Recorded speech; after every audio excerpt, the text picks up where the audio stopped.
Expired ہے, جو بھی اس کے مسئلے مسائل ہیں, شیلفڈ ہے, کہ یہ پرسیپشن کو ہم ختم کریں. کیسے ختم اسی طرح ہوگا نا جب ڈیموکریٹک لوگ ڈیموکریٹک ڈیسیژنز لیں گے. تو لڑائی تو, لیکن آپ نہیں اگری کرتے کہ لڑائی تو یہ پی ایم ایل این یا یہ پولیٹیکل پارٹیز اور پی ٹی آئی کے درمیان تو ہے نہیں. دیکھیں صاحب, میں آپ کو تھوڑا سا بیک گراؤنڈ میں لے جاؤں گا. جب پی ڈی ایم, جب ہماری گورنمنٹ ٹاپل کی تو جمہوری چہروں نے ٹاپل کی نا. اس کے پیچھے کون تھا, کیا تھا, اس کو چھوڑ دیں, تھے تو جمہوری لوگ نا. جب پی ڈی ایم 1 فیل ہوئی تو ہم نے اٹیک کیا, یعنی کہ اس وقت کی پی ٹی آئی نے, جب میں اس کے ساتھ تھا, تو جب لانچ کیا تو وہ بھی جمہوری لوگ تھے. جب ہم نے 2018 میں پیسے نہ لینے میں نواز شریف کو بھیجا, تب ہم جمہوری لوگ سامنے تھے. تو گیم تو جمہوری لوگ بناتے ہیں نا. اگر جمہوری لوگ کمپرومائز بھی ہو جاتے ہیں 100%.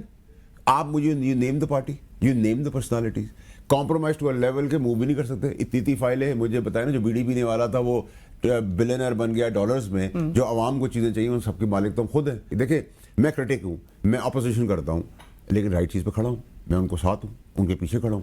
اسی طرح میں چاہتا ہوں سب دل بڑا کریں اور ایک ڈیموکریٹک پلیٹ فارم بھی انگیج کریں, so that we can talk about trying to be real democracy اور ٹورڈز ریئل ڈیموکریسی. سو آپ کو لگتا ہے کہ ریزسٹنس ان کی طرف سے آ رہی ہے پی ٹی آئی کو اس نیشنل یونٹی کو قائم کرنے کے لیے, پی ٹی آئی کو آن بورڈ لینے کے حوالے سے؟ کیونکہ خواجہ آصف صاحب وزیر دفاع وہ برملا کہہ چکے کہ جی فیصلہ ہوا, عمران خان تو نہیں شامل کیا جائے گا اگر اے پی سی کی طرف معاملہ جاتا ہے. یہ ایک انسینسیبل امیچور پالیٹکس ہوگی میرے حساب سے.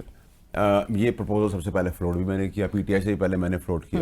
اس کا ریزن ہے کہ I am also trying to be little sensible, little responsible. جب آپ کو ملک آتا ہے تو آپ کو تھوڑی میچورٹی آئی جاتی ہے. اب آپ ایسی سچویشن پہ کھڑے ہیں کہ جدھر آپ کو میچورٹی دکھانی ہے, جدھر ہم کہہ رہے ہیں گردنیں ہم کاٹ کے فٹ بال بنا دیں گے انڈیا کا, جہاں ہم کہہ رہے ہیں کہ پانی کے اوپر ہم اپنے خون سے بھر دیں گے اپنے ڈیمز, وہاں ہماری کلیئرٹی بھی ہے. ہم گھسیں گے پھٹیں گے, ہم وہاں کلیئر ہے نا, ہم میں وہاں کہیں ایک پنچ بھی نہیں. ہم کہہ رہے ہیں ہم نہیں چاہتے, لیکن ہم آئیں گے تو ہم یہ کریں گے. ٹھیک ہے. سو پرابلم یہ ہے کہ اسی طرح اگر ہمارے اندر کنسنسس ہو جائے, یونٹی ہو جائے, اختلافات سیاسی ہیں نا, اگری ٹو ڈس اگری, کوئی جداد کا دشمنی تو نہیں ہے. کیوں نہیں ریزالو ہو سکتے ویسے واؤڈا صاحب؟ اور آپ بھی بہتر جانتے ہیں کہ جو بھی جتنے بھی کیسز عمران خان صاحب فیس کر رہے ہیں بہرحال ابھی بھی جیل میں, وہ تو اس حوالے سے یہ تاثر بہت زور پکڑ چکا ہے کہ یہ سیاسی مقدمات ہیں. دیکھیں سیاسی مقدمات بھی ہیں لیکن ریئل مقدمات بھی ہیں. دیکھیں میں تو اسے اس لیے نہیں کہوں گا, میں نے 15 سال ان کے ساتھ گزارے, میں نے ان کو منع کیا تھا اس جگہ تک نہ جائیں, اس جگہ تک نہ جائیں جہاں سے واپسی نہیں ہوگی. اور اب جو ان کا ایک نان کمپرومائزنگ جو ان کا ایک سٹانس نظر آ رہا ہے وہ ان کو, I don't think so.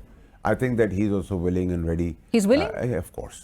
جو کل ان کی ٹویٹ آئی ہے تو اس میں کیا سمجھا جائے کہ ٹون اب بڑی سبڈیوڈ ہے, ذرا تھوڑا وہ ٹون ڈاؤن ہو گئے؟ I think it's a sensible tweet. وقت کی ضرورت تھی, انہوں نے یکجہتی دکھائی. جو چیز اچھی ہے اس کو اچھا کہا جائے, جو چیز اچھی نہیں ہے ہم اس کو بھی انسٹیگیٹ کیوں کریں کہ وہ نیچے آ گئے ہیں, دب گئے. یہ جو 60 دن کی بات وہ گنڈاپور صاحب کہہ رہے تھے کہ 60 دن میں عمران خان صاحب بھی باہر آ سکتے ہیں, یہ میرے خیال اس پہ کوئی کسی قسم کی کوئی سچائی یا پازیٹیوٹی یا کوئی اس کے اندر پلان آف ایکشن نہیں. This is a proposition, a suggestion, a request کہ ہم سب یونائٹڈ ہو کے ایک میسج دے دیں. That's it. اس کا کیسز لڑ رہے ہیں, کیسز آپ پھانسی ہو جائے, جیل ہو جائے, نکل جائیں باہر, وہ تو آئین و قانون نے فیصلہ کرنا نا, میں نے تو نہیں کرنا. وہ ہم فیس کریں گے, وہ سب فیس کریں گے. میرے پکو کوئی کیس ہے تو مجھے آپ یہ تو نہیں کر سکتے کہ میں انڈیا کے خلاف نہیں بات کر سکتا. پھر وہ کیس ہے, وہ میرا الگ گناہ ہے یا نہیں گناہ, لیکن میرا جو ویو ہے انڈیا کے بارے میں وہ انڈیا کے بارے میں, میرے دشمن کا جو ویو ہے میں دشمن کے لیے دشمنی اپنی نبھاؤں گا پوری. سو آئی تھنک دیٹ میچورٹی, اور یہ جو آپ لوگوں کی طرف سے جو بہت امپورٹنٹ رول ہے آپ لوگوں کا, اس سے ایک چیز بال رول ہونا شروع ہوئی ہے. دیر آئے درست آئے, آ جائے گا. میرے خیال سے یہ میچورٹی بھی ہمیں نظر آئے گی. So I right now I am not criticising any political party, any political leader, though I have a lot to say, but وہ تو بزنس ایز یوزول چلے گا جب مسئلے حل ہو جائیں گے. اور آپ فورسی کر رہے ہیں خان صاحب کو باہر آتا اس سال؟ I don't see him at the moment coming out of the jail. Coming out of jail? No. Not this year? No, as of now تو مجھے کافی دور تک نظر نہیں آ رہا ہے. تو دوسرے سائڈ سے یعنی کہ معاملات جو ہے ابھی بھی اسی جگہ اسی نہج پہ, اور کوئی دیکھیں اگر یہ تو بڑا انفیئر ہوگا کہ اگر ہم یہ کہہ دیں کہ جی جو ہوتا رہے نا روز دیتے رہیں. مسئلہ یہ ہے کہ اس بار غلطی یہ ہوگی کہ چیف عاصم منیر صاحب نکل آئے. ان کا کوئی لو لاس نہیں, ان کا کوئی انٹرسٹ نہیں ہے. انہوں نے چیف بنا تھا, وہ چیف بن گئے, وہ بھی ڈیوائن ہیلپ سے اللہ نے ان کی مدد کی.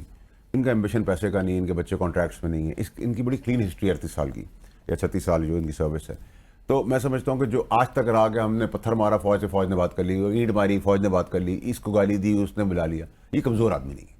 تو یہ کمزور آدمی نہیں, تو اس کی باری میں P T I, Imran Khan, general Fayyaz اور بیگم صاحبہ سب مل کے دشمن سے چلے گئے. اٹک گیا جب ایک ڈیڈ وال آ گئی کہ عاصم منیر صاحب کی شکل میں, جن کا ناممکن تھا دنیا میں دنیاوی اور قانونی طور پہ چیف بننا, اوپر کی مدد آ گئی. اور چیف صاحب کے آگے جو ہے وہ اب ان کے لیے یہ زیرو ٹالرنس ہے اس پہ. دیکھیں ان کے لیے زیرو ٹالرنس دو چیزوں کے اوپر, ایک پاکستان اور ایک شودا, اس دو پہ وہ کمپرومائز ہے. تیسری اپنی فوج. ان تین چیزوں میں ایک آدمی کا پرنسپل اسٹینڈ ہے, 34 سال اس نے گزار لیا اس پرنسپل, وہ اب کیوں چینج ہوگا؟ اور اس میں بھی جن کیسز میں وہ بری ہو رہے ہیں تو کوئی انٹرفیرنس تو ہے نہیں. اگر انٹرفیرنس ہو رہی تو سارے کیسز کے اندر سزائیں ہو جاتی. تو جو ہے فیکٹ ہے عدلیہ, میں تو کہہ رہا ہوں اس میٹنگ کے اندر ججز کو بھی بلائیں, ان کا بھی اسٹیک ہے. سم تھنگ ڈفرنٹ, آپ سب کو ہی بلائیں, سب کو بٹائیں. اتنا بڑا میسج ہے انٹرنیشنل فورمز کے اوپر کہ یہ تو پاکستان نے آؤٹ آف دا باکس کام کر دیا. رائٹ, اور انفارچونیٹلی ابھی تک اس طرف ہماری حکومت جا نہیں رہی ہے. بٹ آپ جیسے زیرک سیاستدان ان کو مشورہ دیتے رہیں گے, سو ہوپ فلی ہم دیکھیں گے آنے والے دنوں میں بھی ہم ایک ٹھوس جواب بھارت کو دے سکیں. Thank you so much Faisal Vawda صاحب for joining us on the show. Senator Faisal Vawda صاحب اس وقت ہمیں شریک تھے, آپ نے گفتگو ملاحظہ کی, اور جس طرح سے بھارت کو ایک جواب دیا جا رہا ہے, ملیٹریلی جو ہمارا رسپانس ہے وہ پوری طرح سے انٹیکٹ ہے, وہ ایک فل رسپانس دیا جا رہا ہے. اور جہاں پر سفارتی سطح پر اور جو اے پی سی بلانے کا معاملہ ہے, جیسے ایک نیشنل یونٹی کا ایک میسج دیا جا سکے, وہ وقت کی ضرورت ہے. پروگرام میں وقت ہوا ایک بریک کا.